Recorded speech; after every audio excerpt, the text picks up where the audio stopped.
Guatemala es un país pluricultural, multilingüe y multiétnico, cuya historia ha estado marcada por diferentes hechos económicos, políticos y sociales que nos han conducido al presente que hoy conocemos. Un presente donde la pobreza, el hambre, la injusticia y la desigualdad son problemas que nos afectan a diario. ¿Cómo hemos llegado a esto? Tal vez conocer el pasado nos ayude a entender el presente. Hoy analizaremos la historia de la educación en Guatemala, así que acompáñanos.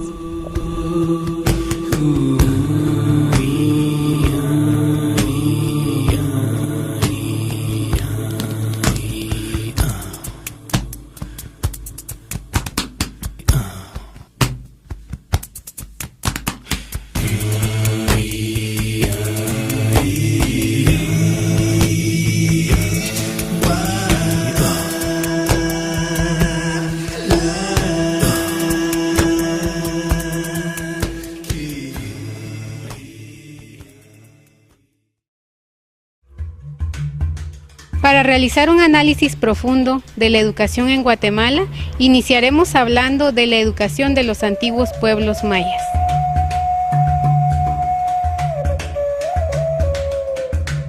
La existencia de los pueblos mayas se remonta a varios años antes de Cristo. La cultura maya se destacó en diferentes artes y ciencias. Conozcamos algunas características de la educación maya. Los fines de la educación estaban encaminados al servicio en la religión, la familia y al pueblo. La educación estaba orientada por el calendario maya. Cada niño orientaba sus habilidades de acuerdo al día en que nacía. La formación era de carácter mimético y tradicional. Existía un interés primordial por desarrollar el espíritu religioso. Había una marcada diferencia entre la educación del hombre y la mujer. La educación de los hijos de los gobernantes estaba a cargo de los sacerdotes, que eran portadores de los mayores conocimientos científicos de la época. Las normas de respeto y cortesía eran para toda la población sin distinción alguna. Es posible identificar un trato cariñoso de las madres a los niños, que se manifestaba a través de un lenguaje infantil.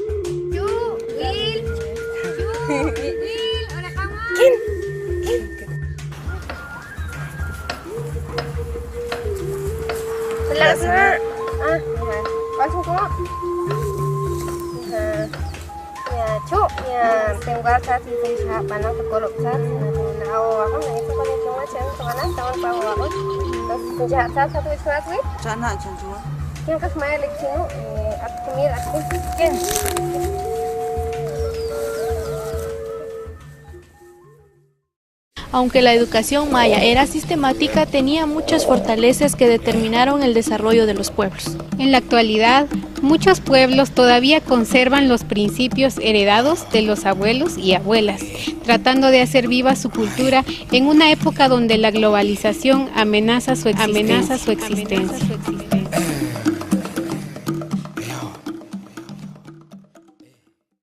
La historia de Guatemala es muy amplia. Hoy nos remontaremos en la época colonial. Esta época se refiere a la colonización que realizaron los españoles al territorio guatemalteco con su población indígena y data del año de 1524 al 1821, época independiente.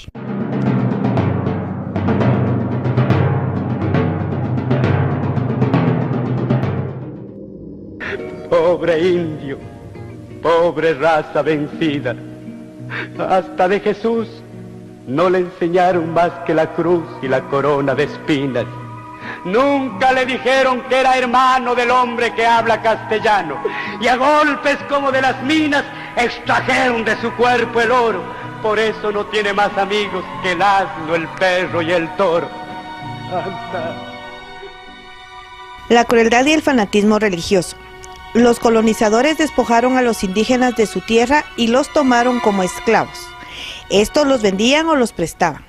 Los indígenas recibían tratos inhumanos y eran considerados como menos. Para ellos no existía oportunidad alguna. La vida cultural y económica de los indígenas estaba en pleno desarrollo, pero con la llegada de los españoles, esta se estancó. Si tan solo supieras, amigo, de mi angustia, cómo pigaban sin razón.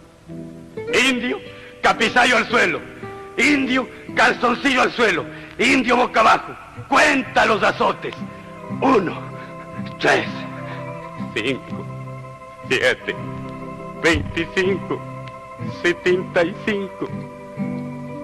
Así aprendí a contar con mi dolor y mis llagas en tu castellano. Y luego, levantándome sangrando, tenía que visar mano y látigo de verdugo. Dios se lo pague, amito, decía, de dolor y de tristeza. Los colonizadores ejercían su acción culturizante mediante las misiones evangelizadoras. Las distintas órdenes religiosas que operaban en Guatemala recibían instrucciones del rey de aprender las lenguas habladas por los pueblos indígenas con el objeto de convertirlos al cristianismo. El periodo colonial se caracterizó por la crueldad con que trataban a los indígenas. De allí surgen algunos personajes defensores de los mismos, entre los cuales podemos mencionar a Fray Bartolomé de las Casas y el reconocido hermano Pedro de Betancur, que se ubicaba en Antigua Guatemala. Un hecho que marca esta época fue la Inquisición, la cual fue utilizada como un instrumento de represión, en la cual perseguían a los que no profesaban la fe católica y a los que participaban de las modernas ideas económicas y políticas. Esta época se caracterizó por la falta de limitación educativa hacia los indígenas, limitaciones y atraso en la cultura, iglesia y Estado. Otro aspecto importante a mencionar durante la época colonial es la educación. Estuvo regida por la forma de organización feudal que los españoles trasladaron a América. Era de tipo confesional porque estaba en poder de la iglesia. Los objetivos existentes para las masas indígenas era la castellanización para poder efectuar una cómoda explotación, y la evangelización correspondía a un espíritu altamente religioso. Los servicios educativos fueron así un privilegio de la memoria dominante representada por los encomenderos, los aristocráticos y el clero. Los pocos avances en educación se tuvieron en los últimos años de la época colonial, tales como reforma de la cátedra universitaria, aparición del primer periódico, La Gaceta, impulso de los estudios médicos y jurídicos y desarrollo de las bellas artes, fundación del teatro colonial y creación de las primeras 2 escuelas públicas. Se desarrollaron 4 escuelas filosóficas: aristotélico-tomista, escotista, ecléctica, neoscolástica. Las 2 corrientes más importantes que se estudiaban correspondían a las 2 órdenes religiosas más poderosas en Guatemala, los dominicos y los franciscanos. En 1810 se organiza el Colegio de Abogados, fundación del Museo de Historia Natural y la formulación de proyectos de educación popular para impulsar el desarrollo económico del país. Existieron historiadores, cronistas, poetas y fabulistas que aportaron obras importantes en la historia de Guatemala. Durante la época colonial hay historia que a pesar de los años sigue teniendo realce. La educación en Guatemala estaba organizada por las clases dominantes, la aristocracia y el clero.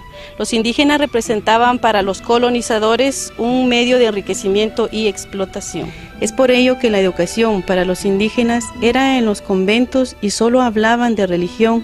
Leían obras de carácter religioso y se reducía la enseñanza a la doctrina. La escuela se mantenía alejada de la realidad y del espíritu científico. Deseaban mantener una educación de carácter piadoso y caritativo. Dominaba el fanatismo religioso y las precisiones inquisitoriales, pero esto era porque se le encomendó la educación a las congregaciones religiosas. La educación no podía responder en las manos de la iglesia ante las necesidades de ese entonces, antes bien, le rodeaba de un valladar que le robaba las alas bajo el dogmatismo imperante.